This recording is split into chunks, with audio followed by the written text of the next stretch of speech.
Well, good evening, everyone. It says the broadcast is live. I hope so. Welcome to our inaugural use of video for the East Side SIG. We've had many requests for this over the years, and it took a pandemic to force us to get engaged and provide it. And in that regard, I want to thank Pete Scheel. Most of you that are regulars know him. He has provided all the technical guidance, insights, and coaching. And so if we make any mistakes, it's not because we didn't follow his coaching, it's because his coaching was wrong.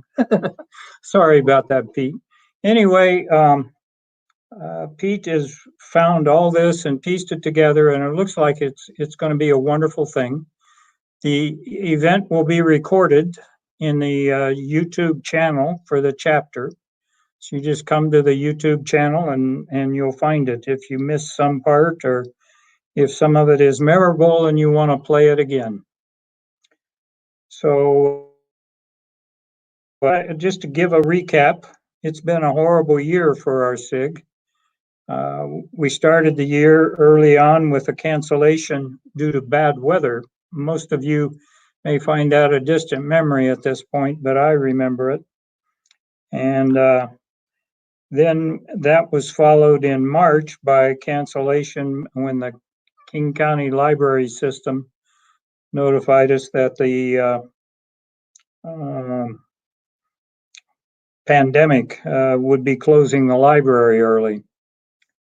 So, Pete, you've already got a thank you message there. Wow.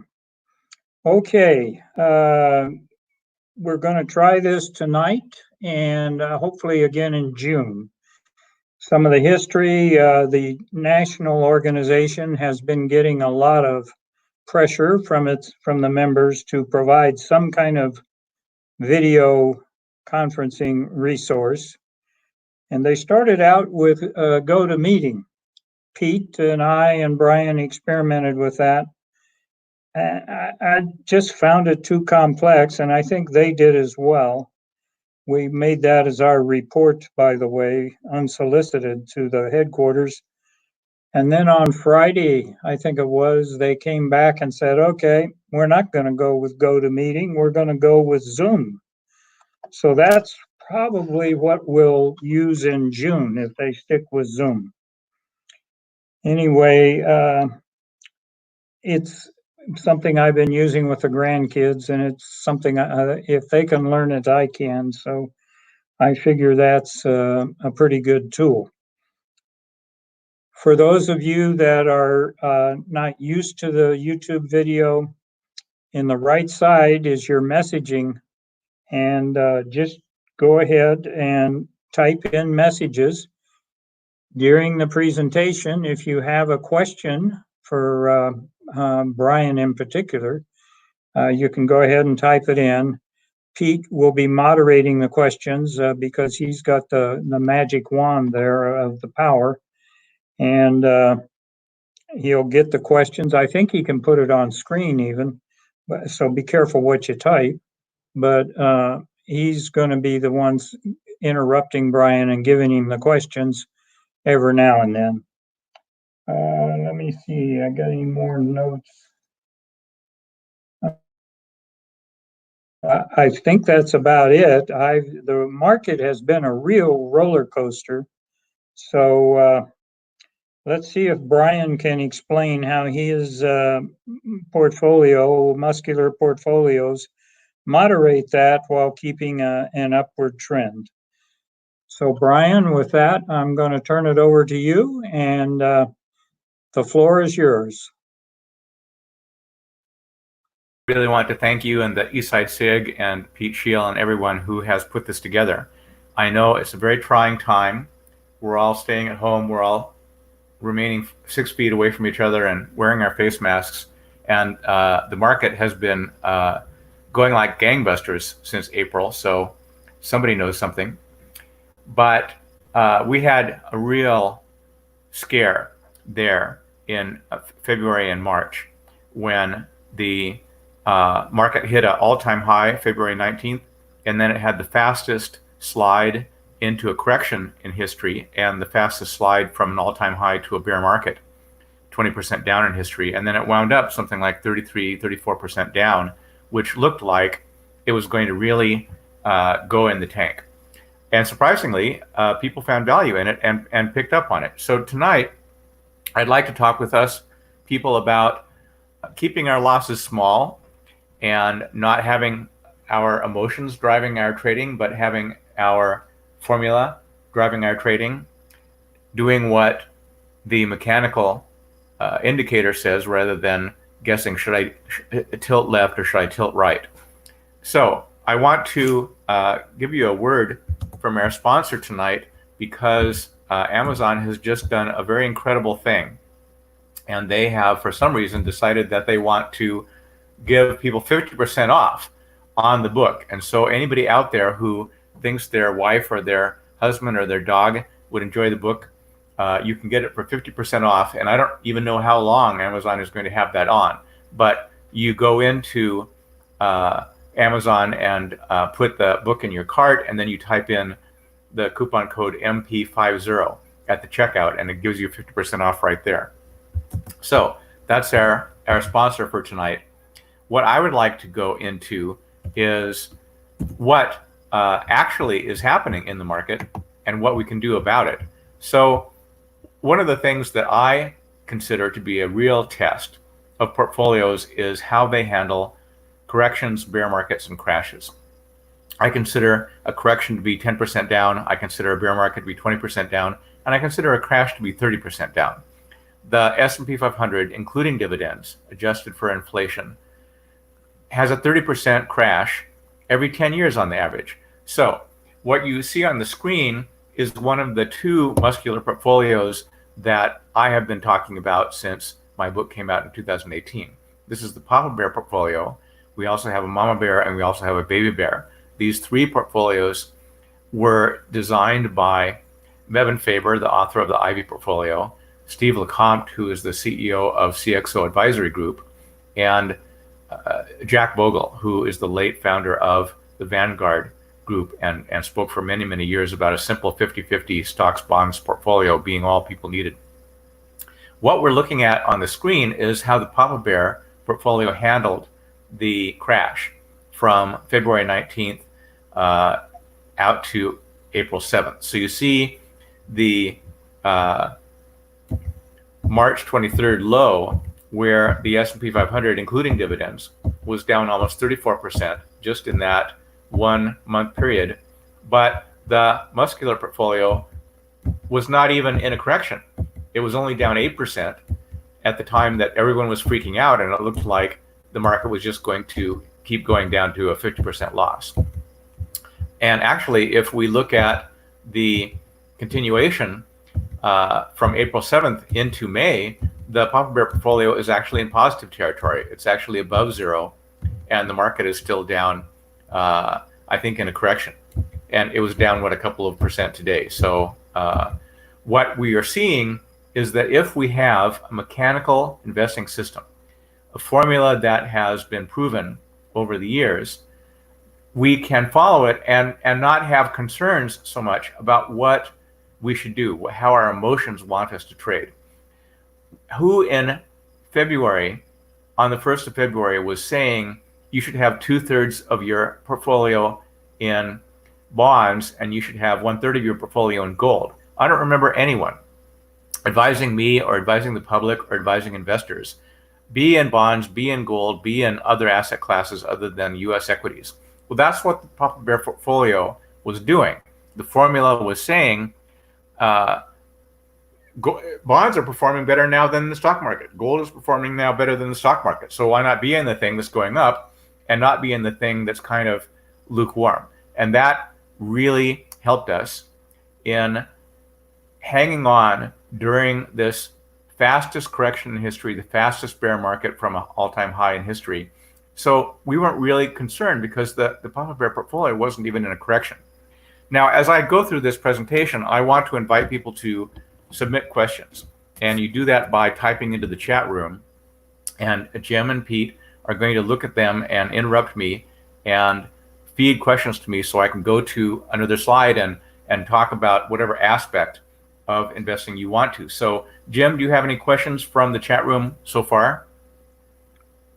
No, I haven't seen any, but I do have a question for the group. Go. It would be most helpful to us if each person watching sent at least a one-word or two-word text message so we get some idea of who's attending for later head counts. Go ahead, Brian. Okay. So I am not so concerned about how any portfolio does in 1 month or 2 months or even a calendar year. I feel that calendar years are too short to give us a sense of how a portfolio handles all market conditions, up markets, down markets, sideways markets. And so the website etfscreen.com, which has a free version and a paid version, I think it's $15 a month, they have databases of actual asset classes going back a few decades. And they were so kind as to test the Mama Bear portfolio and the Papa Bear portfolio, and they've done the Baby Bear portfolio, even though it's not a muscular portfolio. It's just these two asset classes that Jack Bogle always recommended, half in stocks and half in bonds. What you see on the screen now is a test of the current bear market, bull market cycle. So we're going from the end of 2006 all the way out to February 19th, 2020. We see right here with the bullets on October 8th, 2007. At this scale, you can't pick out every individual day, but this is as close as we can get to the last day of the bear market, the last day of the bull market from 2002, and the first day of the housing bubble crash. And so from there, you can see in ETF Screen's numbers, the Mama Bear actually went up a little bit during this horrible crash, which at this scale looks like nothing, but that's 55% down on the S&P 500. And then as you go over this 11-year bull market that we had, you see that the Mama Bear portfolio, having a huge head start in 2009, enabled it to outperform the S&P 500. So up there you have $4,259, and if you had a portfolio of 100% S&P 500, you would have had only $3,113, starting both portfolios at $1,000.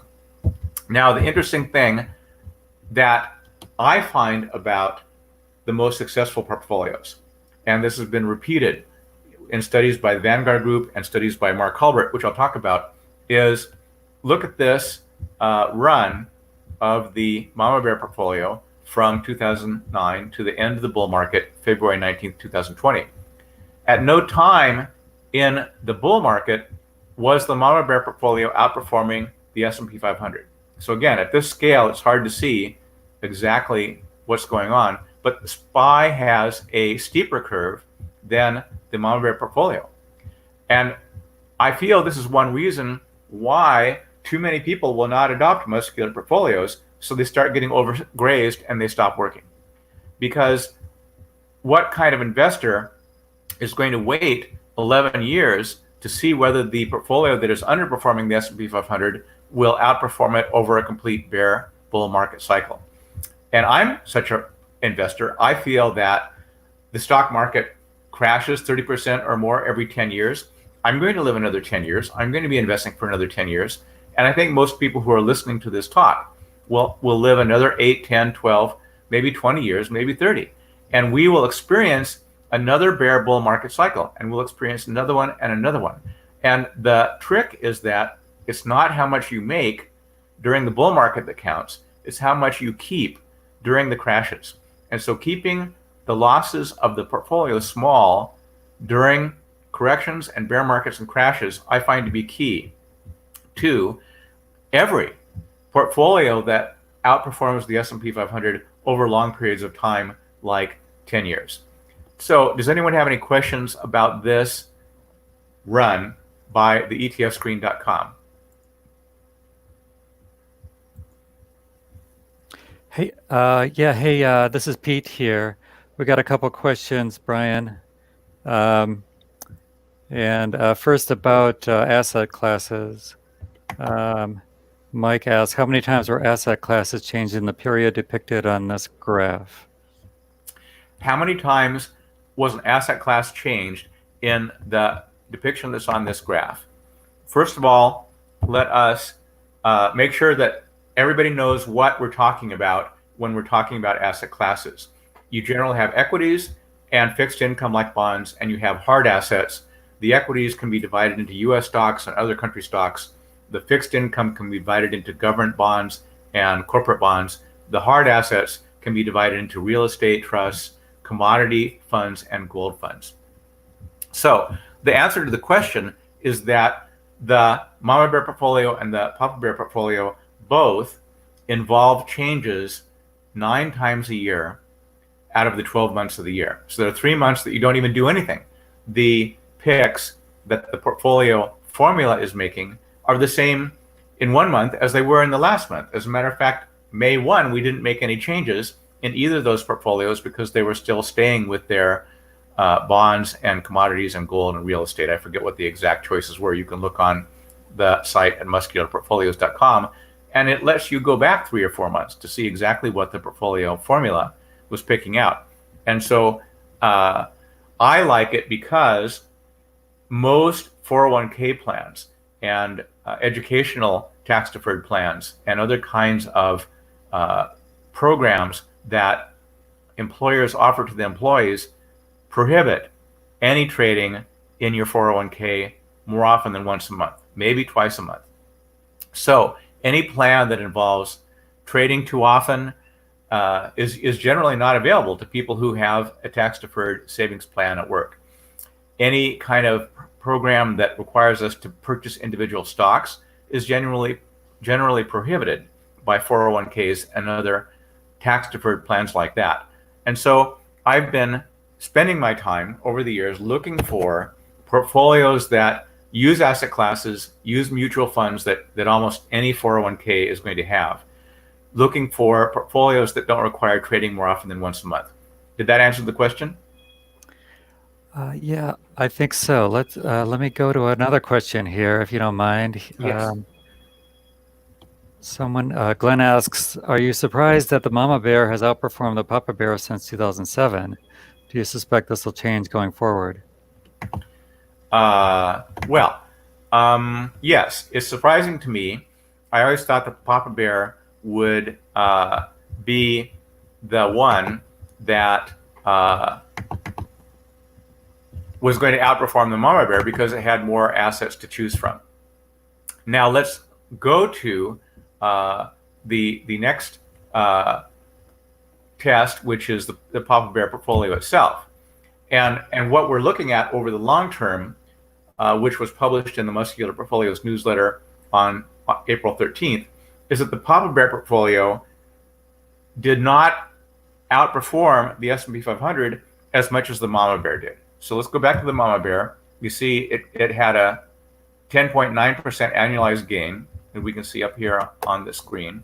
And the Papa Bear had an 8.8% annualized gain, which is honestly ahead of the S&P 500's 8.7%. Not much, but you see up here it makes a difference of a couple of $100, which I would like to have. And you didn't have the crash of 2007 to 2009. You didn't have this kind of bobble in here, but the Mama Bear did better, and I think that's going to rotate. Every time you have a bear bull market cycle, the ratings are going to be different. The gains will be different. The losses will be different. What we're trying to do is keep our losses small. I think Charles Rotblut, the vice president of the AAII National, has written articles, and I have printed some of his graphs in my book showing that if people freak out and leave the market after a year that it's down more than 20%, and then they stay out of the market for a year, they really underperform the S&P 500. It's at least 2 percentage points a year, but they underperform by even being out of the market for 1 year when there's been a bad crash. Well, what if we don't get out of the market when there's a crash? What if we have a very nice smooth ride like we see here in this bear market? And these are returns from actual ETFs. ETFscreen.com has taken actual funds that people could actually buy that were available in 2006, 2007. And both of these strategies had been published. Steve LeCompte had published the version that I call the Mama Bear portfolio, and Mevin Faber had published white papers on what we call the Papa Bear portfolio today. So it is surprising, but in investing, you don't get guarantees, you get probabilities. So what I have found, and I'll talk about the research by Mark Hulbert and the Vanguard Group for a moment, is that every strategy that uses equities and has outperformed the S&P 500 over complete market cycles lags the S&P 500 during bull markets. This just seems to be a key, that if your portfolio is diversified enough among equities and bonds and alternatives, it's not going to be able to rise as fast as whatever the strongest asset class is. If the SP 500 is the strongest asset class, you're not going to put 100% of your portfolio into that. That's too risky. You're not diversified. So a diversified portfolio apparently will always lag the S&P 500 during a bull market. And then it's the bear market where you're not freaking out, you're not liquidating, you're not locking in your losses. You have a smooth path that is able to keep you in the market when you need to be. Basically, we're using asset rotation, which I say keep in the attic and stay out of the basement. Just keeping your portfolio out of the one half of the asset classes that are performing the most poorly right now, just that alone is enough to help you outperform the market over the long term. If you stay in the top 3 asset classes, that's even better. But just staying out of the bottom half is great. Pete, do you have any other questions there? Yeah, a couple more here. What percent of gold in Papa Bear? The Papa Bear has 13 asset classes, and it picks the top 3 according to a publicly disclosed formula each month. So once a month, you pick a day that you want to trade. Maybe it's your birthday or the first day of the month or the first Friday or whatever. The website shows you tables that rank all 13 of the asset classes. So you just pick the top 3, buy those top 3. If you already have those 3 from last month, you just turn off your computer and go outside and have fun. You don't have to do anything because there are some months where there are no changes at all. So I would say that the Papa Bear portfolio is holding 1/3 of its portfolio in gold, maybe a quarter of the time. And I'm sure somebody could figure that out. As a matter of fact, I'll put up etfscreen.com on the slides here. So give me a minute. And etfscreen.com is showing us what the choices were at all of its points in the past. Let me get this up here for you.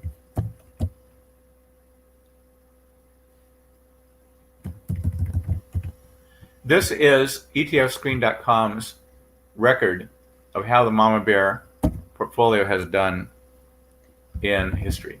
So first we see a graph that's very similar to the one that I published in the Muscular Portfolios newsletter last month, showing the gains. The Mama Bear portfolio is the blue line at the top, and the S&P 500 is the yellow line below. And then you see the ETFs that he used to go back in history and use actual ETFs. And then you see right here at the start of his track record, the last trading day of 2006, you started with $1,000 and you had VWO, which is an emerging market equity fund. You had VNQ, which is a real estate fund, and you had EFA, which is, I believe, fixed income fund. No, it's a European equity fund. And then you go on each month, he's showing you what did it change to. Now here's IAU. So to answer the question, here's a month, November 2007, that the Mama Bear held gold, and then it held it in December, and then it held it in January. So the changes in the portfolio are not very rapid. Here's a position in gold in February, here's a position in gold in March, here's a position in gold in April, and see how it's starting to lose its momentum. Now it's the third best ranked one, and then it disappears out of the portfolio entirely in 2008. So having this very slow, very gradual rotation is helpful to us. We can show that the more a person trades, the less they are going to make in terms of the market. This is from chapter 1 of the book, that the fewer trades investors make, the more money they make. And actually the people who are in the bottom fifth of the number of trades they make per month actually outperform the S&P 500, whereas as you go to people who do more and more trading, they have less and less return. This is partially because of costs, and costs have come down, but it's also because we are stepping on our own performance. We are letting our minds tell us what to do instead of letting a formula tell us what to do, a formula that we've found and we've proven. So, Pete, any other questions? And if not, I'll go on. Yeah, let's see. Pat says, I think the Papa Bear outperformed the Mama Bear in the latest crash. Why? Do you think the outperformance will continue?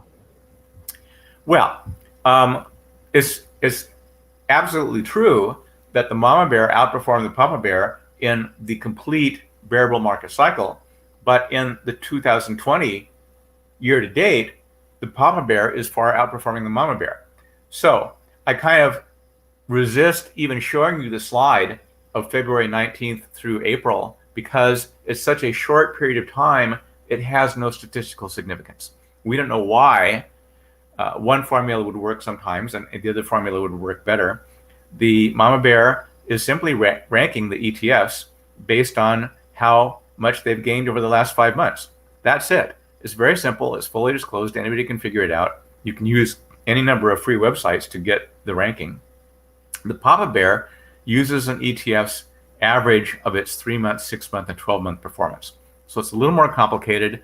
The Papa Bear over time tends to have greater gains. Over time being we can test back to 1973, and then before that it was illegal for Americans to own gold, so that thing kind of falls apart. But since the beginning of the bear market with the housing bubble collapsing in 2007, the Mama Bear did better in that cycle. And I need to do a study. What if you had 50% of your money in the Mama Bear and 50% of your money in the Papa Bear? Would that diversify and keep your losses even smaller? I think it would. I need to sit down with a spreadsheet and work that out someday. So I don't know why one works better than the other. I do know that periods shorter than a complete bear bull market cycle are not helpful. They don't show us anything. It's really the corrections and the crashes that teach us what portfolios are good. A portfolio that has lost 50% in the past, like the S&P 500, like some lazy portfolios, is going to lose 50% in the future. Losses repeat. Gains do not repeat. No matter what ranking you do of portfolios, the ones that did the best in, say, 2000 to 2007 are not going to be the ones that did the best in 2007 to 2020. You're going to have variations in the amount of gains you get from different portfolios. You can't dictate the gains you get the gains you get, and they're kind of handed to you. You have to look at everything as a gift. You can control your drawdowns. You can control your losses, and keeping your losses down to about half of the S&P 500s during crashes is absolutely like a slingshot to promote your gains over the long term, over the complete bear bull market cycle, as we've seen. Does that answer the question? Let me go on if I can. Let's go on to the next one here. Richard asks about the crashes in 2008 and 2020 with no safe harbor, all asset classes down, and liquidation sold at loss of principal. He asks, what bond vehicles did portfolios hold that weren't at fire sale prices sinking to bottom? Okay, that's a good question. We have a lot of losses if you're dealing with a 100% equity portfolio. And so I just want to show this image for a minute. Here are the last 5 severe crashes. I call it a severe crash if it's a loss of 40% or more. A crash is 30% or more, and a severe crash is 40% or more. So if we just look at that, a severe crash is given to investors by the S&P 500 every 18 years. And again, most of us will live for 18 years, and we're going to see another severe crash. The current bear market might turn into a severe crash. It's kind of keeling over, isn't it? Now, the question was, what could you have done that would have been a kind of a mixture, a balance of stock and bond funds? So one of the portfolios that I like to use as an example is the Ultimate Buy and Hold portfolio, which is promoted by Paul Merriman, who is a Seattle native, and he lives here part of the year. He lives down south the other part of the year. The light blue line is his Ultimate Buy and Hold portfolio, and we see that in the global financial crisis, down here, that lazy portfolio lost more than 37%, including its dividends on the asset classes it was holding. But if you just added a simple momentum rule to it, you can see that the version in which you were just holding the three assets that were the strongest and you were staying out of the other assets that were weaker, you never had more than an 18% or a 19% drawdown. And so you're only losing half as much as the lazy portfolio. You were only losing 1/3 as much as the S&P 500, which was down about 55% in the 2007 to 2009 period. Now, how did the addition of momentum improve Paul Merriman's Ultimate Buy and Hold portfolio? What it was doing is just following the Papa Bear formula that you average the ETF's 3-month, 6-month, 12-month performance, and each month, the first of the month or whenever, you buy the ones that are in the top three, and you get out of the others if you had a position in one of the others. So you see here in the beginning of 2007, before the housing bubble collapsed, the momentum rule had Paul Merriman's portfolio 100% in equities.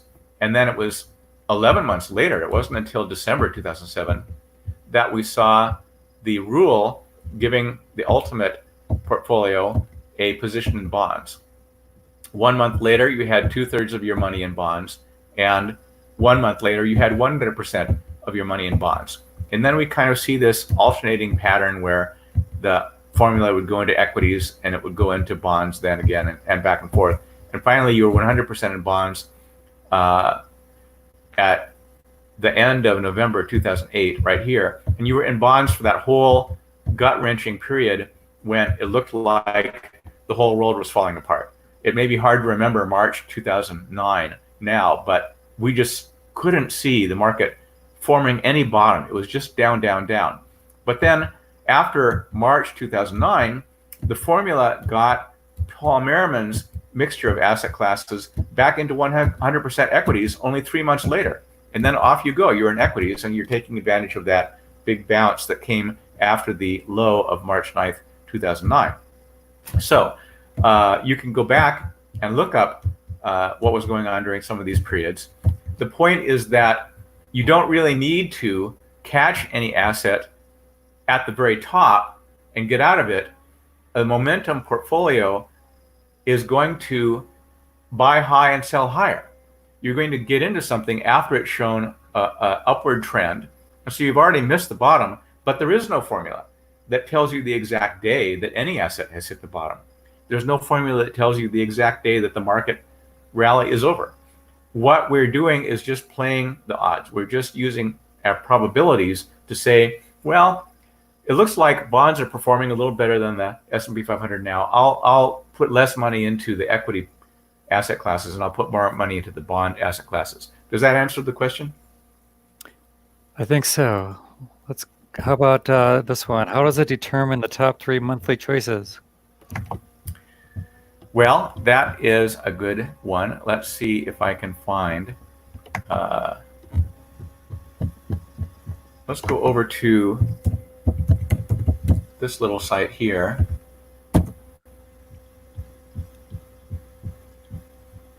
So one of the things that I find to be very important is that I want individual investors to have portfolios that are fully disclosed.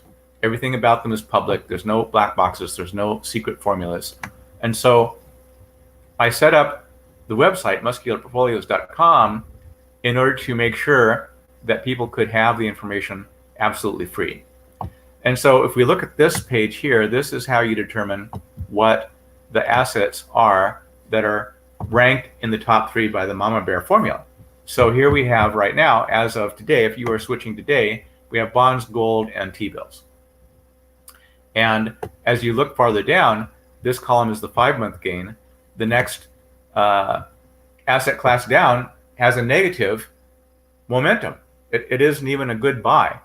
Now, it sometimes occurs that an asset class gets into the top 3 here, and it has a slightly negative momentum.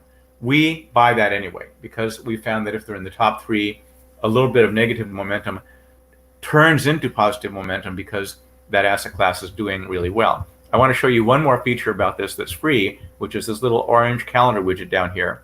You can click that, and you can go back to any day in the past 3 months.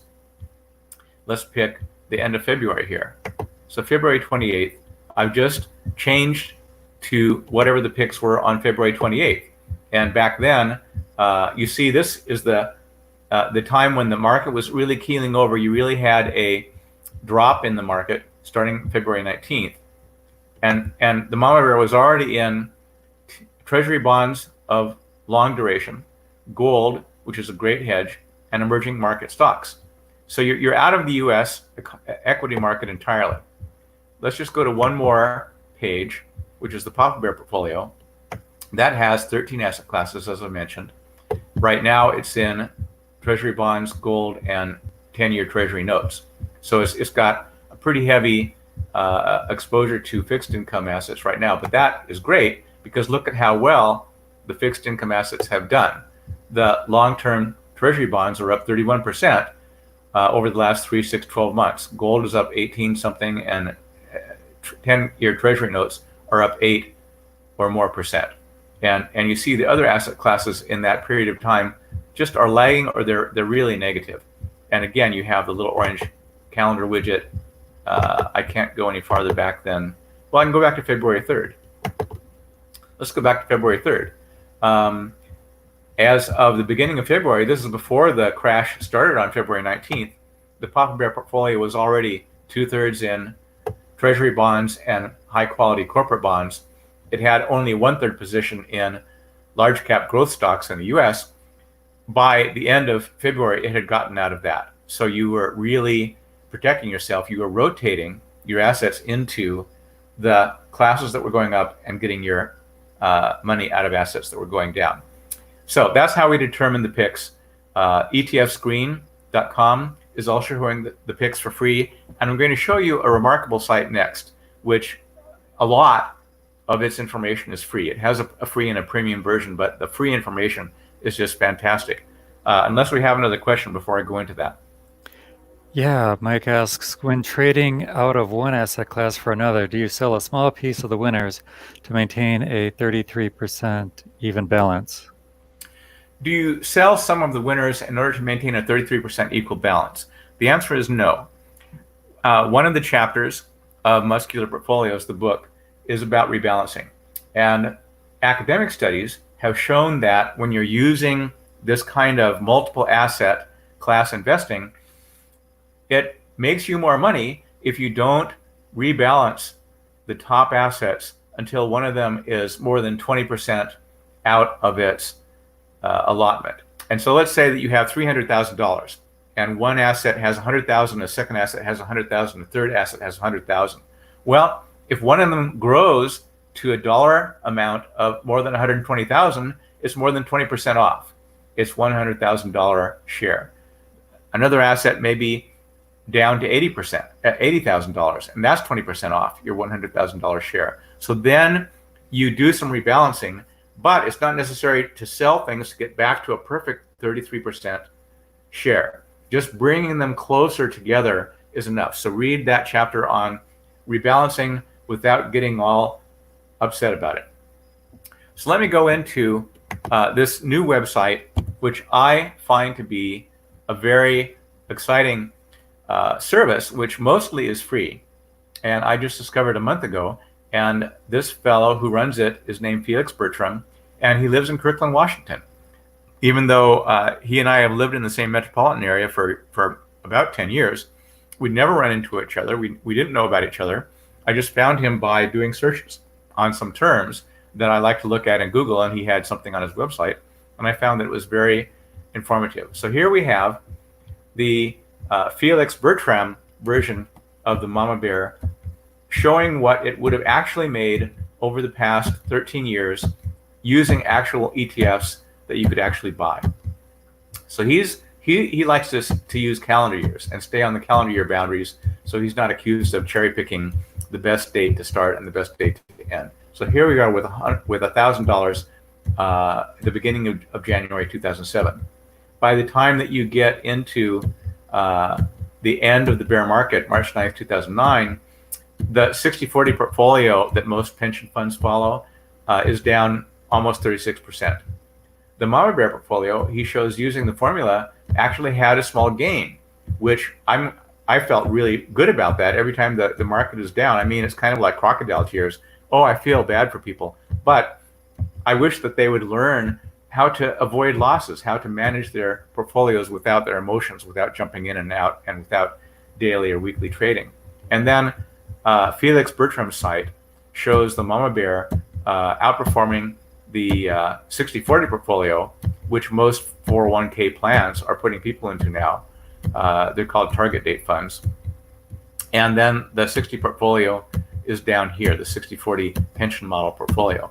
And the S&P 500 is in here somewhere, but not doing as well as the Mama Bear portfolio. When we look at complete market cycles, the volatility that the S&P 500 exposes people to is really just too severe. It really hurts your long-term performance, because if you lose 25%, you have to gain 33% to make it back. If you lose 50%, you have to double your portfolio to gain it back. And it's much, much harder to double your portfolio to make a 100% gain than it is to make a 33% gain, obviously. I'm going to go to the next slide and show you that in Felix Bertram's software, the Papa Bear portfolio outperformed the 60-40 portfolio, which most people use in their 401ks because of target date funds. But it did not outperform the S&P 500 in his calculations. Now, his website, and you can write this down, is called TuringTrader.com. And it's named in homage to Alan Turing, who cracked the Nazi code in World War II, and a film was made about him. And he also defined a famous test for whether a computer is intelligent. If you can exchange email with it and you don't know that it's a computer sending the email, then the computer on the other end is intelligent. I think I'd like a few more tests than that, but the Turing test is still with us. And so I'm not afraid to show you this, but let's go on to one more slide. And this is going to be hard to read and have little numbers, so I hope you have a big screen and you're not looking at this on the phone.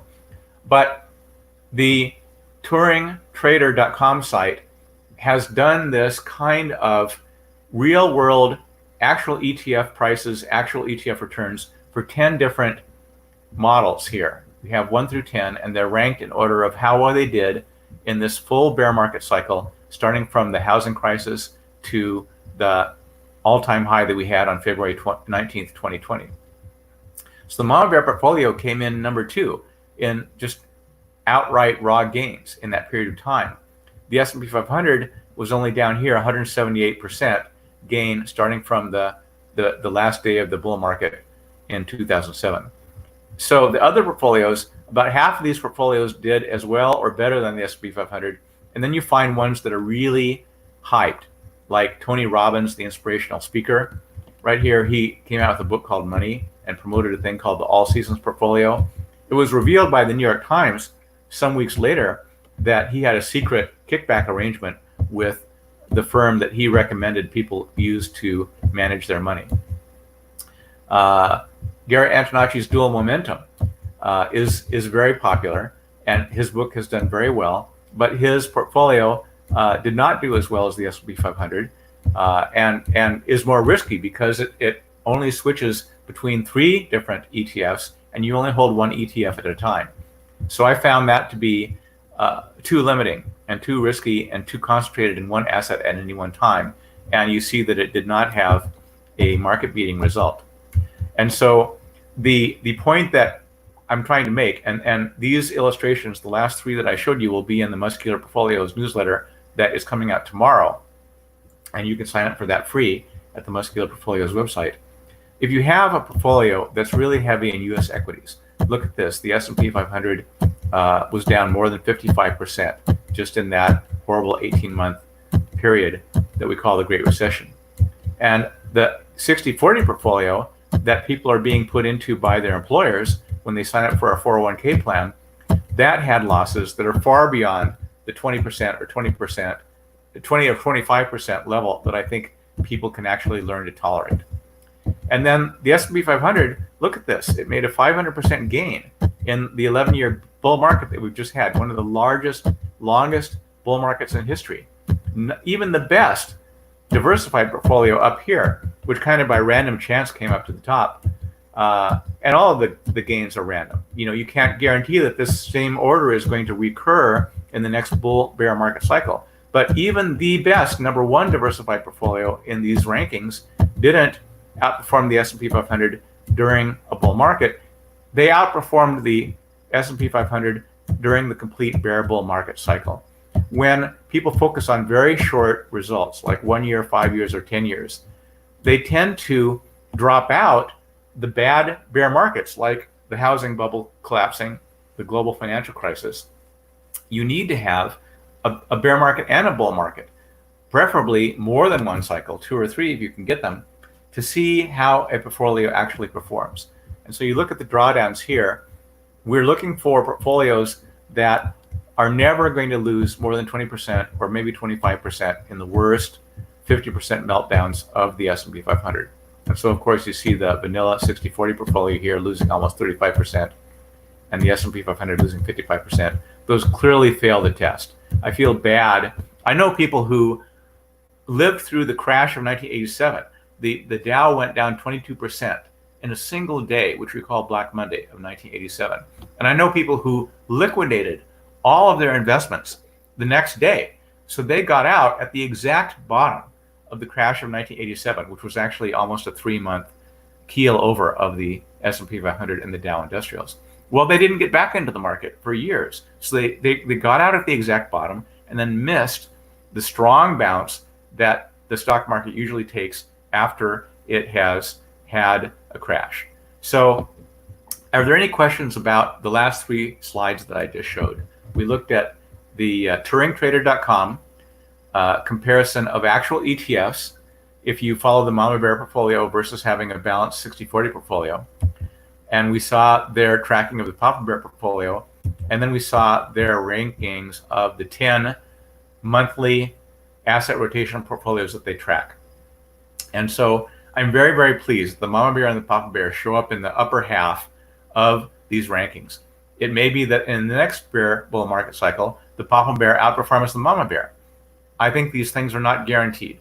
These things are helping us to stop using our brains to guess what is going to do the best, what is going to do the worst. Should I be in gold? Should I be in real estate? You know, our minds deceive us because we make our decisions emotionally, and then the mind uses the verbal center to explain to us why the thing we just decided to do is the only logical and rational thing we can do. And so we are constantly hearing this crosstalk in our brains and thinking that it's completely rational when in fact we can't separate our thoughts and our emotions. Everything that we do is influenced by our emotions. So we want to find a mechanical investing formula that we can trust, that we can rely on, that we can follow for the rest of our lives, and then let it work.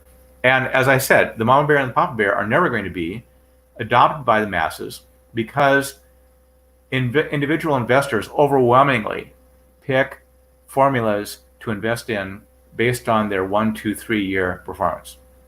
So you constantly see people, this hasn't done well in the last 2 years. This hasn't done well in the last 3 years. I'm going to quit. I'm going to do this other thing that I just read about. and then they'll do that for 1 or 2 or 3 years. This is true of pension managers too. They hire outside managers to run some of their funds, and then if they don't outperform a benchmark in as little as 1 year, 40% of pension managers will fire an outside advisor who doesn't outperform his benchmark after 12 months. We really have a very strong urge within our minds to short-termism. That is how we hurt our performance. We need to stay the course. We need to say, this is what works. Keep my losses small during corrections and crashes.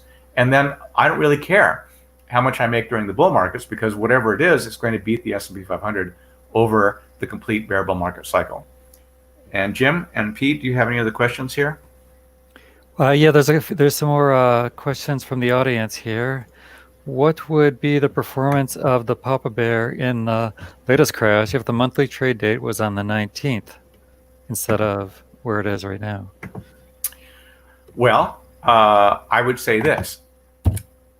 Using the little orange calendar widget in the lower right-hand corner of the pages that show the rankings at muscularportfolios.com, you can click that and go back 3 or 4 months. So put it on February 19th, and you can see exactly what it would have been on. Now, studies have shown that these asset rotation portfolios, the Mama Bear and the Papa Bear specifically, do the best if you trade in the last couple of days of the month, or you trade in the first couple of days of the month. And so there is no way for me to advocate you should look at the site every day and make a trade every day. That defeats the purpose.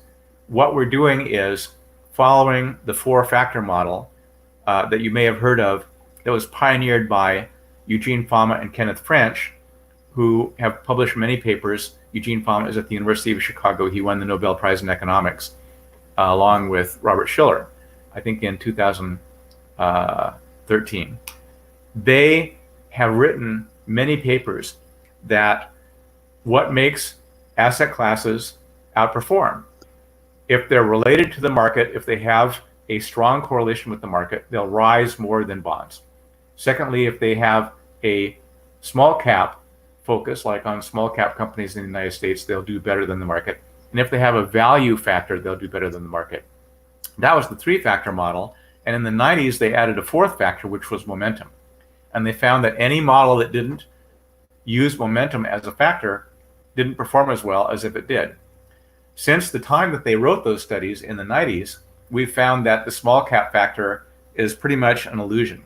There was a data error in the numbers that Fama and French were crunching, and when that survivorship bias was taken out, there was no small cap advantage at all.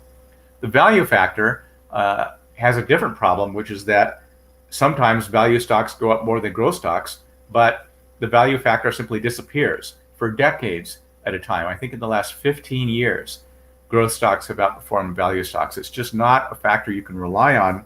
Whereas the 4th factor, momentum, is the one that works during the greatest number of cycles. It works on the greatest number of different assets. And so what everybody has heard about in their economics textbooks is the 3-factor model, 2 factors of which are kind of not very reliable.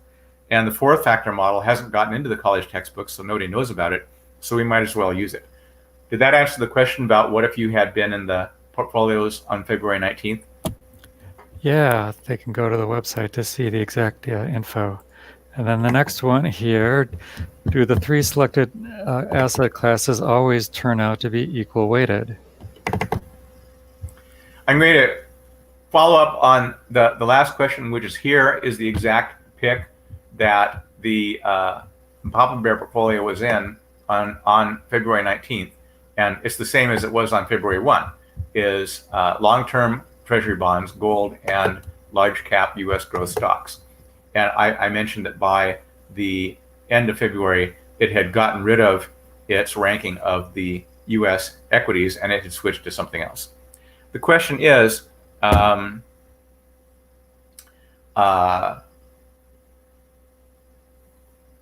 Pete, you want to read the question again?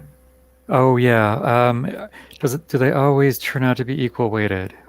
Oh, the rankings show that you could buy 34% of the top ETF and 33% of the other two. And so anytime that you check this website, it's going to say 34, 33, 33. It'll never tell you buy 40% of this and 20% of that.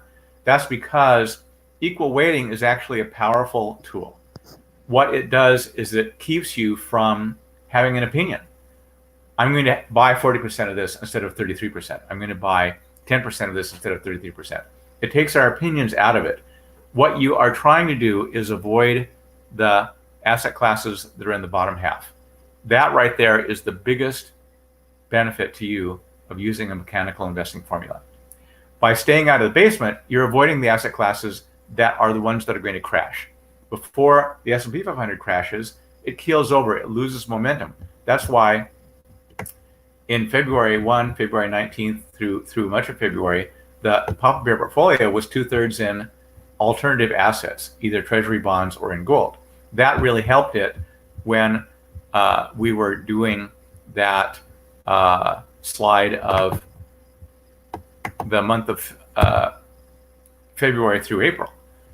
Being 2/3 in gold and bonds, look at this. The Papa Bear actually had a little gain here, March 9th, when the market was already down almost 20%. Almost in a bear market right there, and your portfolio was up. Then there's this weird period here with this little zigzag down where institutions around the world were selling their bonds and selling their gold because they were desperate to raise enough cash to keep their accounts being closed for the losses they had taken on their leveraged equity portfolio. And then that kind of wave stopped and the Papa Bear started gaining again. And as I mentioned, it's now in a positive territory for the year, and the S&P 500 is negative. So can I do another similar question here? Is Yes, the go asset ahead. weighting by total dollar value or number of shares? Well, if you're purchasing 3 asset classes, 3 ETFs, and you want 1/3, 1/3, 1/3, the shares are meaningless. You want to put 1/3 of your dollars into each one. And I like the brokerage firm called folioinvesting.com because it's so easy to handle your portfolio. You literally just type in ABC 33%, XYZ 33%, MNO 33%, and click enter, and it does it for you. It figures out all the shares for you. It also allows you to place a trade before the market opens, and Folio Investing will execute it for you at 11 a.m. Eastern time. The market open is when the professional market makers charge large spreads. They take advantage of people when there's a imbalance of buy and sell orders. So you want to keep from placing any market orders while the market is closed. Folioinvesting.com takes care of that for you and makes it extremely, extremely easy to say that you want your portfolio to be allocated into a certain percentage of this and a certain percentage of that. So we're not recommending, there's no weighting. It's always just 1/3, 1/3, 1/3. Of course, your portfolio will get a little bit out of whack every month. Some will go from 33% to being 35% or 39% or whatever. This is not of a concern to us. We need to stay off of the exact percentages, stay out of the details and stay out of the weeds, and just kind of let the thing go. We are naturally tuned towards watching the TV, seeing what the talking heads are saying. That really harms your performance. Anytime that we start forming an opinion about what the market is going to do, nobody knows what the market is going to do. The market is always driven by news. It's always driven by surprises. And we can't predict those. News is by definition what no one predicted will happen. It just, something that didn't happen before in history happens all the time. There's always new things happening that nobody thought of before. So we need to keep our brains out of it. We need to keep our minds out of it and just let the formula do the work. I can't wait for computer-driven cars because I know that the computer is going to be a much better driver than I am. And, computer-driven cars apparently aren't going to be ready by 2020, but, a computer-driven portfolio, that's ready now. Cool. Okay, no more questions at the moment. All right, Jim, you want to go on to some other topic? Oh, no, I think you're doing fine and have everyone's interest, but as long as you threw the thing to me, I just want to repeat the AAII disclaimer that tonight's speaker is presenting very good information, but that's not necessarily meant for everyone. There are no representations, warranties expressed or implied about the accuracy, completeness, reliability, or suitability of the information. But go ahead, Brian. I think it's great for me. Go ahead. All right then. Let me show another couple of things. First, people asked about that coupon code. So we'll have a little commercial break here that you get 50% off on the book by ordering at Amazon and typing the coupon code MP50 at the checkout, and that gets you 50% off. So if anybody wanted to know that, that's what it is. If you like the Kindle books, I don't myself.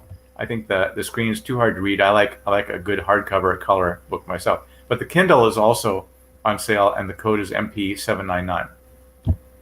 So let me go into something else here. We talked about having a portfolio that is not going to be overgrazed and not be used too much.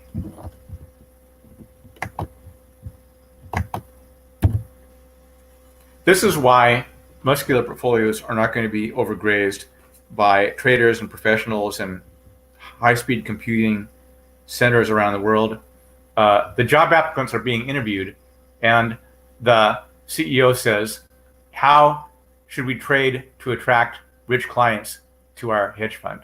And the applicants have all the right answers. We'll use synthetic futures. We'll use high-frequency order trading. And the one guy who's a smarty pants says, all I have to do is trade every 1 or 2 months, and that'll give me all the time I need to spend my time with my friends and family. So he gets kicked out. The hedge funds, the fancy advisors and wealth managers need to have complexity. They need to have something that you don't feel like you could do yourself. And so you have vast computer runs, you have vast back tests, and I'm the first one to say you'll never see a bad back test. People can back test hundreds of things. People can back test thousands of things, and then they show you the ones that work the best. Well, they worked the best in that frame of time, but they are curve fit to that particular history. That test is being run on a sample of one.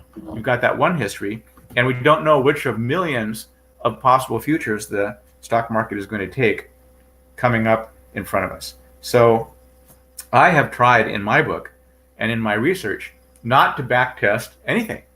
I'm just looking for portfolios that never lose more than 20% or maybe 25%, even in the worst 50% severe crashes of the S&P 500. And I found some, and I keep looking for other ones. That is why I was so interested in Felix Bertram's site. He is a programmer, and he has been very successful in programming for various companies, but he now is on his own.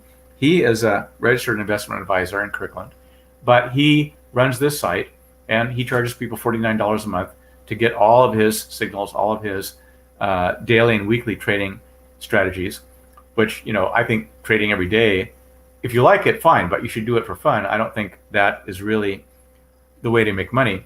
And so I'm going to be working with him in the future, and this will be in next month's Muscular Portfolios newsletter, or the next one, or the next one. And I can have him run a series of investigations. Is there a particular day of the month that is the best to reallocate your portfolio? Is it always the first trading day of the month? Is it always the last trading day of the month? Is it always the 15th of the month? And now we have enough data for at least one bear bull market cycle that we can start to get some results on that. He can also configure his software so that what if you do it on the 4th of the month, or the 5th of the month, or the 6th of the month, or the 25th day of the month, or the 26th day of the month, and then we'll see. A lot of that can be random noise. So you have to be very, very careful with backtesting of any kind, that the human mind is optimized to see patterns in random data. So we see animal faces in the clouds. We see things in oil slicks. We see palm reading of the lines in our palm. We see patterns where it's just random data. So we have to be careful. And what I do to try to protect against being lulled by backtests is to say what I've found when you have enough data going back. You can go back to 1926 with some very good data that institutions have developed over the years. The gains that you get in a backtest will never repeat. No matter how much you test and you find what gained the most, that is not going to gain the most in the future, because the future will not be like the past. Gains do not repeat. Gains don't even rhyme. This slide that I'm showing you right now, I'm positive that 10 years from now, we'll say the strategies that did the best in that bear bull market cycle starting in 2020 were not the ones that did the best in the cycle from 2007 to 2020. It'll be an order that's different. The gains will be different for all of these things. The gains do not repeat. What repeats are the losses. And Mark Hulbert has found this, that you have to have at least 15 years of data on a portfolio or a strategy before you have any statistically significant effect on knowing whether that is a portfolio that you would want to follow. So a portfolio that did well over the last 15 years has a 50-50 chance of being in the top half in the next 15 years. That's not even a coin flip, really. You know, it's not like you're 99% certain. You only have a 50-50 chance of outperforming. However, portfolios that had a poor 1 year, they lost a lot of money in a calendar year or a 12-month period, they overwhelmingly had a statistical tendency to also have losses like that in future periods. So losses are predictive. Losses repeat. Gains do not repeat, and gains are not predictive. Now, I know this is heresy to a lot of people who will say, oh, I tested this, I tested that. I'm just saying we have to be very, very careful. Statistically, we can fool ourselves into thinking that we have found something when in fact we've just seen the animal faces in the clouds. We've just seen patterns in random data. So I can go on to some more stuff. I don't know how we're doing on time here. We're kind of, we're into our second hour here. I don't know what people want to go into with this, Jim. Well, I would say another 15 minutes or so, and then we can wrap things up. I do want to reemphasize that we will be posting the video if we can figure out simple instructions for people to access it. So I'll get those instructions out once I know what they are. But go ahead for another 15 minutes, Brian. Let's go into the question about, is this bear market over? Are we going to have the shortest bear market in history? And something I published in my newsletter last month was this rendition, this table of how long bear markets have been in history. So let's look at the bottom first.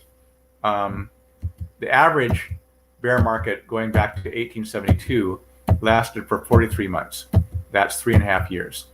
And the average drawdown was 40%. The median bear market starting in 1872 and coming up to the global financial crisis was 24 months. That's 2 years. And it also, the median loss in the bear market was 40%. Even the shortest bear market that we have on history here was 5 months long. And the person who calculated this was writing for the blog known as greenbacked.com, greenbacked with no E. So that 5-month bear market was the crash of 1987.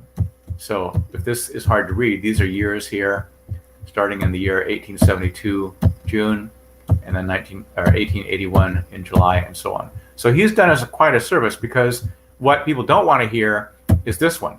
In 1910, there was a bear market that lasted for 141 months, which is more than 10 years.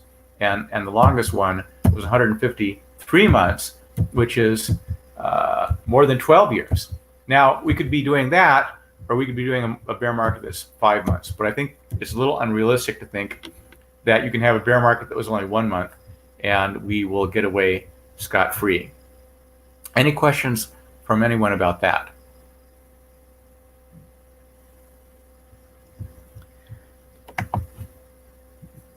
Let's look at something else.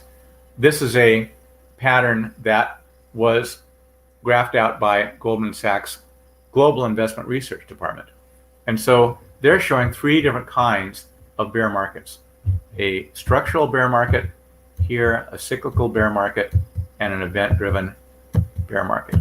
And so the structural ones are there's a financial crisis or something, and those are the worst. So you see that's got a 55% drawdown. Cyclical is more of a shallow bear market, and an event-driven is more of a short bear market.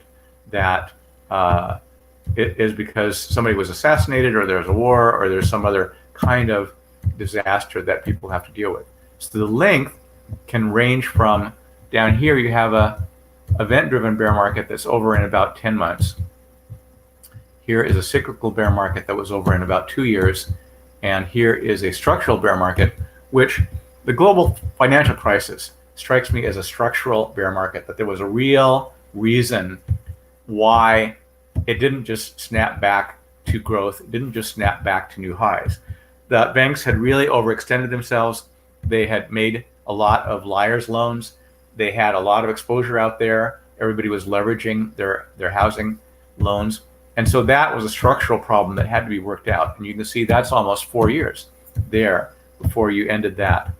And over here, the structural bear market took 110 months to get back to the high it had previously set. A cyclical bear market, which is more like the regular business cycle, only took about 48 months, which is 4 years to recover.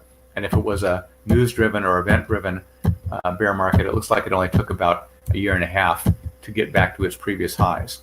So we're really looking at a bear market today that has really severe consequences for not just the US economy, but the world economy.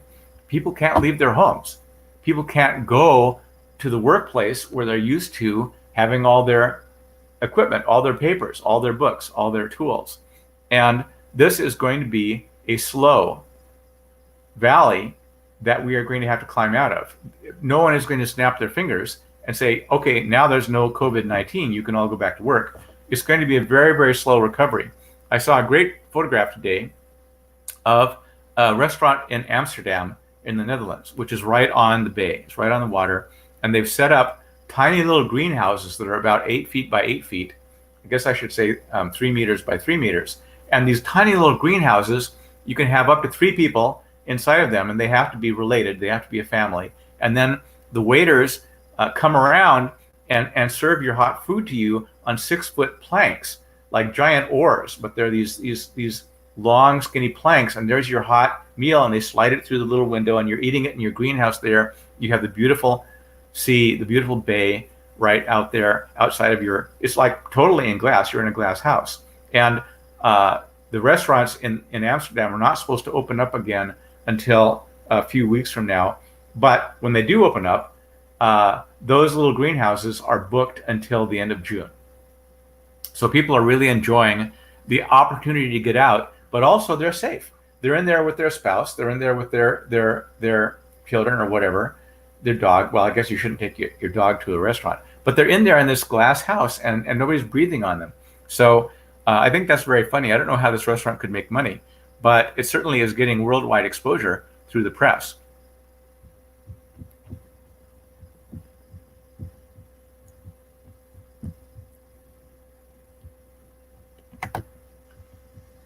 So I'd like to switch to one other thing. Warren Buffett just had his convention in Omaha, Nebraska, the Woodstock for Capitalists. And because of the coronavirus, they couldn't have anybody attend. They did it all virtually on a YouTube channel like this one. And so I know that he gets criticized sometimes because he has not beat the S&P 500 in quite a while. Well, what's true is that Warren Buffett's portfolio never beats the S&P 500 in bull markets. It beats it in bear markets.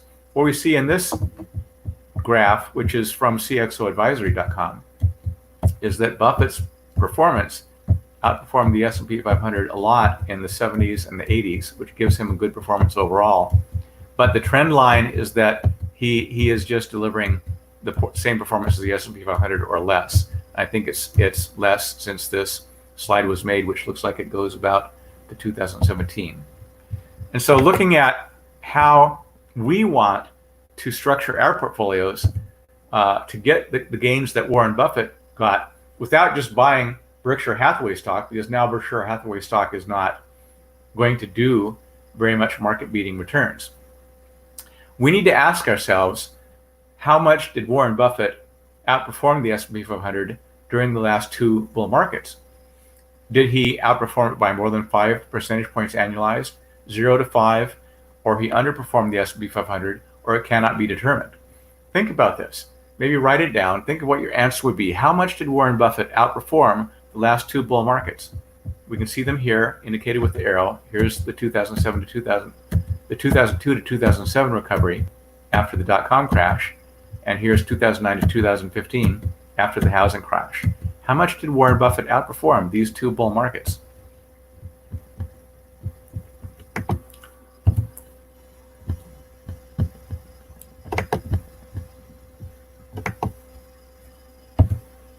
The truth is that Warren Buffett underperformed both of the last two bull markets. So Buffett is in blue and the S&P 500 is in orange.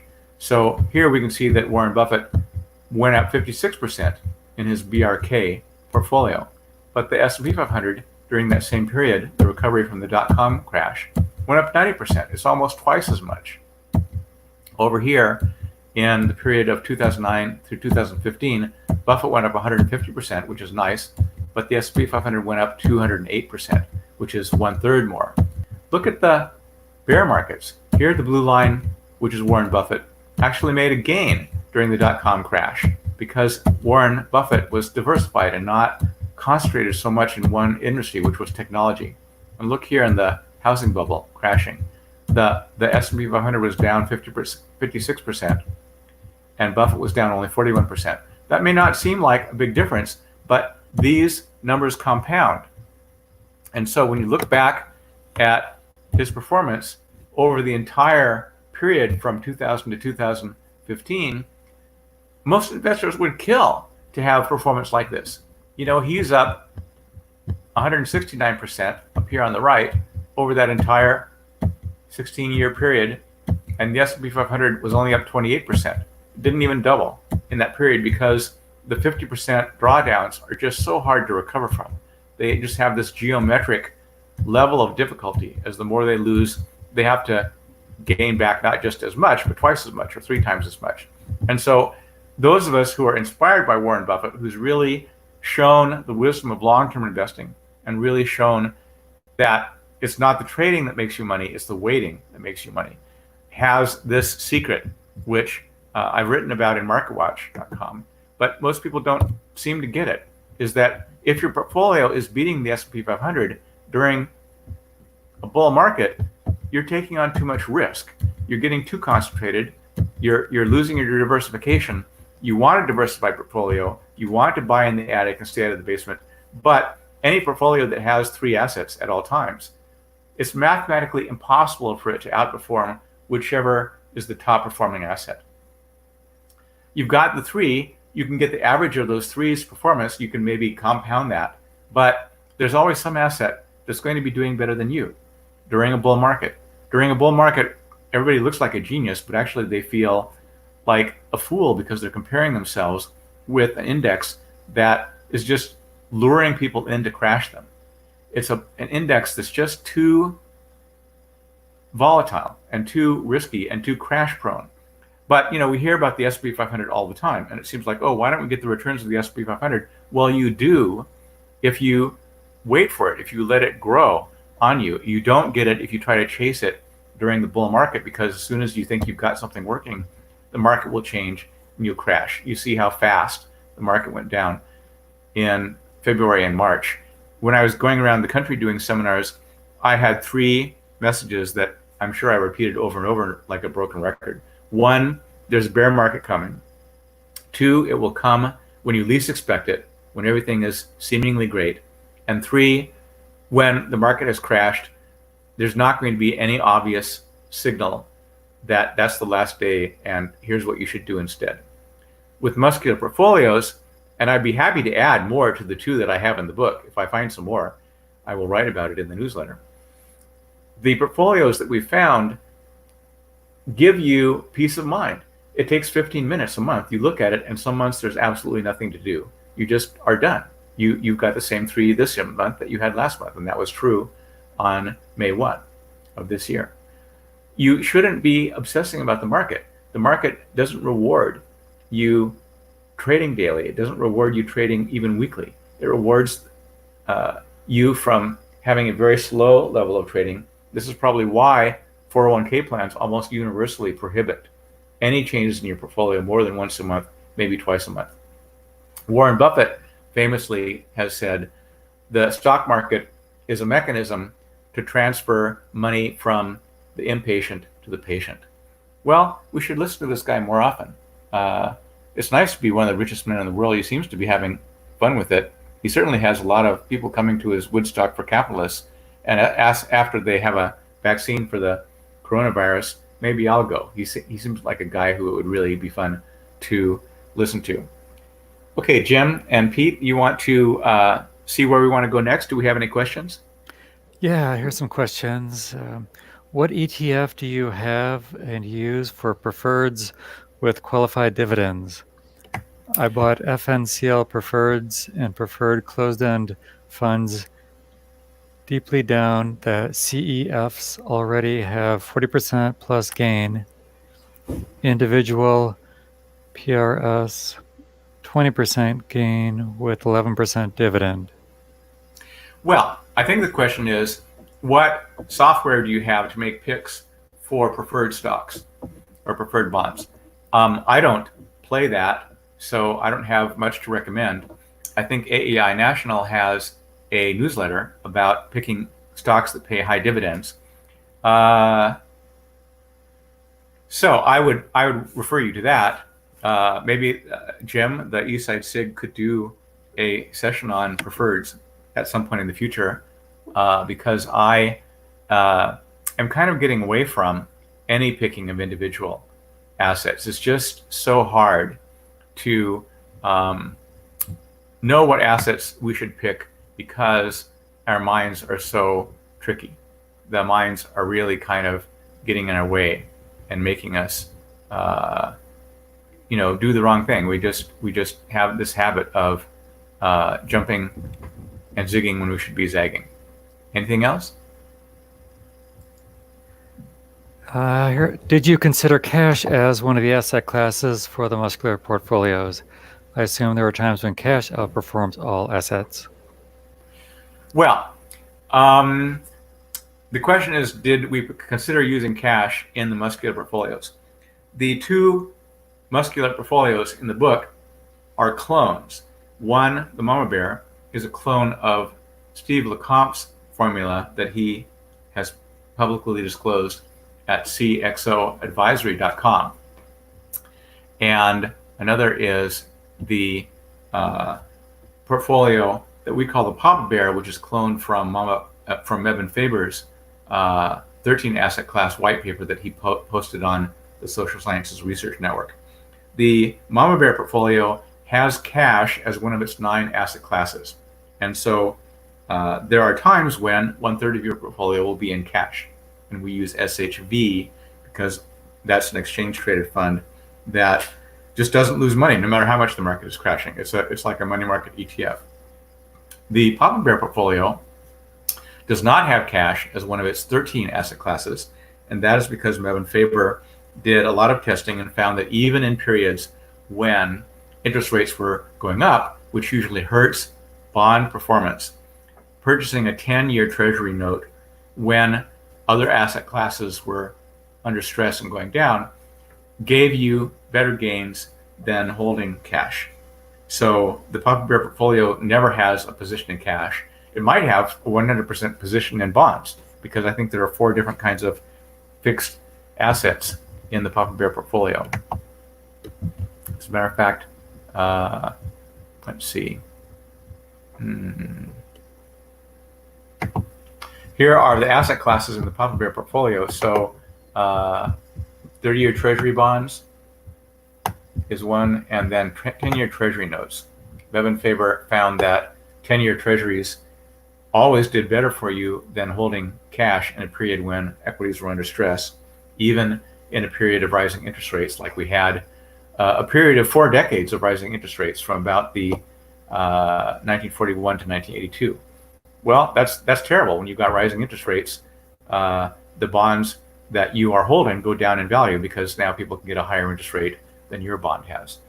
And we've enjoyed a period of declining interest rates from 1982 up until the present day. It's still going on. The 10-year Treasury has been below 1%, which is absolutely insane. The lowest rates in history. It's never been lower than 1%. It's still lower than 1% today. And so the 10-year Treasury has a lot of possibility, and Bevan Faber prefers it over cash. So I hope that answers your question. The mama bear has a position in cash sometimes, and the papa bear does not because it prefers the 10-year Treasury note. Cool. Okay, Tony asks, Brian, if it's a fair question, do you use Muscular for a major portion of your own money? Do I use the Muscular portfolios for a major portion of my own money? Yes. And I keep the majority of my personal wealth in the mama bear and the papa bear portfolios. Smaller portion I keep in the baby bear portfolio, which is just 50% stocks and 50% bonds, because I want to see how it's working. I want to chart it. I want to honor Jack Bogle, who spent a couple of decades of his life promoting, if you just had 50% stocks and 50% bonds and rebalanced it once a year, you would do very, very well.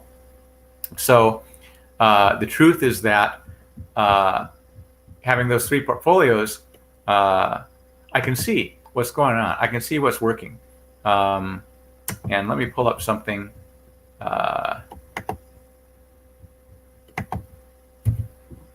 Here, I chose to put Jack Bogle's 50-50 portfolio in the book because when you look at it over long bear bull market cycles, just having 50% stock and 50% bonds does as well as the S&P 500 without killing you when you're in the dot-com crash or you're in the housing bubble crash. So we see here in the housing bubble that just having 50-50, the baby bear portfolio was down only 29%. That's 50% stocks and 50% bonds. And of course, the S&P 500 was more than 50% down in that same period. You also had very small losses up here in the dot-com crash because bonds save you when the equity market is going to hell. So I own real estate. I actually own 2 houses in Seattle because we bought one near the Columbia City light rail station, and we are selling the old one that we lived in on Queen Anne Hill for 28 years. And we have a buyer, and they're getting financing through the VA because one of them is a veteran. So hopefully I won't be a 2-house household anymore, and less of my assets will be in real estate and more of my assets will be in Muscular portfolios. I hope that answers your question. Here's a quick 2-word question. TXO advisory? CXO. It's like Chief X Officer. So Steve Lecomte is the CEO of the CXO advisory group, and I didn't know what it meant either. And he said, well, my advisory service is for anybody who has a C in front of their name and an O at the end of their name. They could be a chief technology officer, they could be a chief information officer, they could be a chief accounting officer, the chief executive officer. It's for CXOs. Okay, haha, that's cool. So you can go to that, the CXO advisorygroup.com or cxoadvisory.com.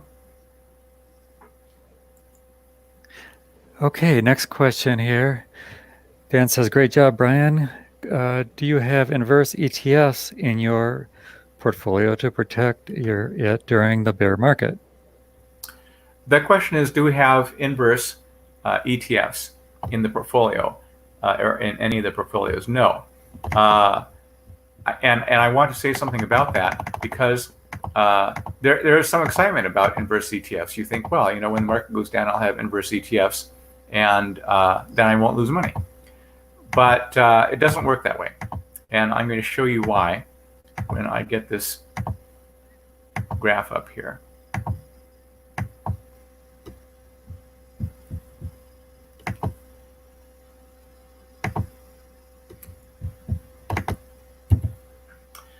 So this is a graph of oil, the emerging markets index, a lot of which is emerging markets that pump oil. But emerging markets are equities, so they trade like equities. The ETF is EEM. And so we see here that EEM started up, say that you had $100,000 worth of that, and the emerging markets crashed and they were down 50%. And they recovered back to where they were, but they ended up being 25% down over this period from 2007 to 2015. So the emerging markets index is down 25%. You would think the inverse ETF would be up 25%, and the 2x inverse ETF would be up 75%. Well, it wasn't. So this pink line is the 1x inverse, which was down more than 50%, even though it's supposed to give you half of the opposite of the return of the asset you're betting on. And the inverse of the emerging markets index had a 93% loss. These inverse and leveraged ETFs do a rebalance every night. And it's a reset, but it should really be called a hand in your pocket, because they are calculating to rebalance it every night in a way that's not favorable to the investor. The lines that we see, the curves that are going down from the upper left to the lower right, these curves are the sponsors of the leveraged ETFs making money, because where does the money go when it's not in the investor's pockets anymore? It's going to the sponsor. And the value grind causes the reallocation that happens every night to eat away at the value of the inverse or leveraged portfolios. So there are a lot of other examples. I like this one because it's so clear the emerging markets are down 25%, and your inverse portfolio should be up, but it's not. It's really a scam. If you're a day trader and you want to be flat for 60 minutes while the president has a press conference or something, you don't want to have any equity exposure, yes, use an inverse ETF to reverse out your equity exposure without having to sell any stocks and incur the transaction costs. But to hold them overnight, no, that's crazy, because the value grind is going to take away a few basis points every night. Does that answer the question? Yeah, that's quite a graph. Okay, next question here. Greg asks, in this current bear market, would you start Mama Bear or Papa Bear? In the current bear market, would I start the Mama Bear or the Papa Bear? Well, I think that it's a flip of a coin.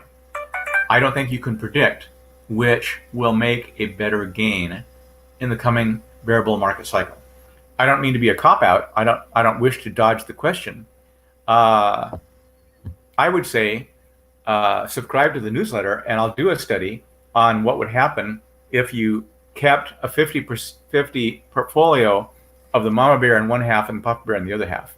I would think that it would diversify your portfolio, and it would make your losses even smaller, because the two portfolios do act differently. They're not tracking the S&P 500 very closely. A lot of the time, they're really underperforming the S&P 500 when it's zooming up in a bull market. Well, you can mitigate that. You can mildly kind of smooth that out, I think, if you use both at the same time. That means you have to watch two different portfolios, but it's only 15 minutes a month in the first place, so you should have the time. Pete? All right. Well, I think that does it for questions from the audience. Thank you, Great. Brian, for a really interesting talk. Well, my pleasure. Would you please let the people know how they can contact you if they have additional questions? Yes. I would say, if I can get my my slide back up here, the shortest way to get to muscularportfolios.com is the following URL: bri.li/money.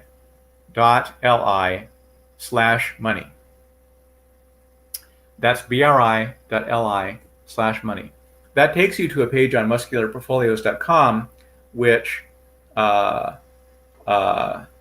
shows seminars that I'm doing. So it shows the seminar that we are having here for the Eastside SIG tonight.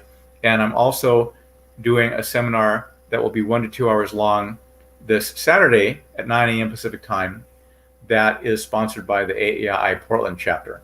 And I promised many months ago that I would do a seminar for them on muscular portfolios. And with the coronavirus, they've all switched from in-person meetings to meeting by video conferencing. So I'll be driving that there so I can be plugged into their router and hopefully have a good signal, and we can switch back and forth between their moderator and my presentation. I would say that if people want to get in touch with me, great way to do that is subscribe for free to the Muscular Portfolios newsletter. And if you reply to that newsletter, you get me. And so that's an instant way to comment on anything that I've said or to ask a question about something.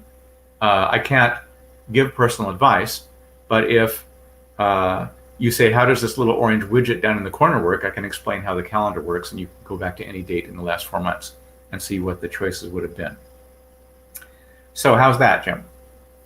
That's really great, Brian, and you've certainly exceeded my expectations for what I was hoping for our first meeting in several months. At this point, I think we want to just remind people that our next meeting, we hope, is going to be on the second Tuesday of June. It'll be June 9th at 7 p.m. It'll undoubtedly be a virtual meeting, probably right here at this URL. And I don't know what the topic is. So if you have a suggestion for a topic, please send it to me. Jesus.com. Send me your suggestions for topics, even if you don't want to be the speaker. If you do, so much the better, because that saves me the work of tracking down a speaker on the topic. A reminder, this meeting tonight was recorded, and assuming we did that right, we'll be posting it here in this channel, a YouTube channel. The idea that COVID-19 is changing our lives is probably pretty great. If you just think of the logistics, if they had a vaccine by August, it'll be a year or more after that before it would probably be wise to go around as if everyone was inoculated. So we'll probably be doing these video meetings for quite a while to come. Again, thank you, Brian. I really appreciate it. And if anyone has ideas for topics, please send me an email. I'm kind of stretched out on what topics to use. Not all topics lend themselves to the video format. Okay, everyone, thank you very much, and we appreciate your attendance.